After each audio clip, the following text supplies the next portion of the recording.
अस्सलाम वालेकुम नाजरीन, एमान न्यूज़ में एक बार फिर आपको खुशामदीद कहते चले। मैं हूं मोहम्मद इब्राहिम और मैं हूं राशिदा हफीज़। कराची में एक साल के दौरान जराइम की शरह मज़ीद बढ़ गई, जिसका एतराफ़ एडमिनिस्ट्रेटर मुर्तज़ा वहाब की जानिब से भी किया गया। पुलिस के मुताबिक 2020 में कराची में 20,743 मोबाइल फ़ोन छीने गए, लेकिन रवा साल इस तादाद में इजाफा हुआ और मजमूई तौर पर 24,130 मोबाइल फ़ोन स्ट्रीट क्रिमिनल्स के हाथ आए। पुलिस रिपोर्ट में बताया गया कि गुज़िश्ता साल कराची में 1,560 गाड़ियाँ छीनी गई या चोरी हुई, जिनकी तादाद साल 2021 में बढ़कर 2,060 हो गई। पुलिस के मुताबिक साल 2020 में कराची से तकरीबन 35,500 मोटरसाइकिलें छीनी या चोरी हुई थी, लेकिन रवा साल अब तक ये तादाद 50,000 तक जा पहुँची।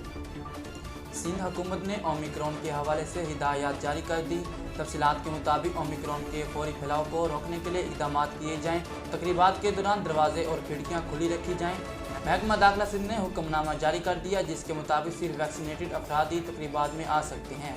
खांसी, नज़ला और फ्लू की अलामत वाले अफराद तकरीबात में जाने से गुरेज करें। नाजरीन, लिया से खबर शामिल करते चले। लिया चौक आजम चक नंबर 436 TDA में खातून की घरेलू नाचाकी पर जहरीली स्प्रे पीकर खुदकुशी की कोशिश। करोड़ लालीसन में खातून की घरेलू नाचाकी पर जहरीली गोलियां खाकर खुदकुशी की कोशिश। दोनों खवातीन को तिब्बी इमदाद के लिए करीबी अस्पताल मुंतकिल कर दिया गया। पुलिस कार्रवाई में मसरूफ है। लिया थाना फतेहपुर में क्रिसमस के हवाले से केक काटने की छोटी सी खूबसूरत तकरीब। SHO sub inspector Mohammad Abid और additional SHO lady sub inspector Saima Batool ने मसीह रज़ाकारों के साथ केक काटा। मसीही पुलिस रज़ाकारों को क्रिसमस की मुबारकबाद दी और खुशी का इजहार किया।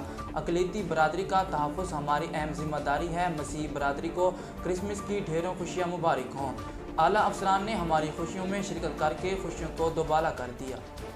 कौमी टीम के साबिक कप्तान सलमान बट, चेयरमैन PCB रमीज राजा के खिलाड़ियों की तनख्वाहों से मुतल्लिक दिए गए बयानात पर बरस पड़े। सलमान बट ने रमीज राजा के दौरान प्रेस कॉन्फ्रेंस डोमेस्टिक क्रिकेटर से मुतल्लिक दिए गए बयान को सफ़ेद झूठ और मीडिया की तवज्जो हासिल करने की अनोखी चाल करार दिया। न्यूज़ स्टूडियो से फिलहाल इतना ही। मज़ीद खबरों और तफसीलात के लिए देखते रहिए एमान।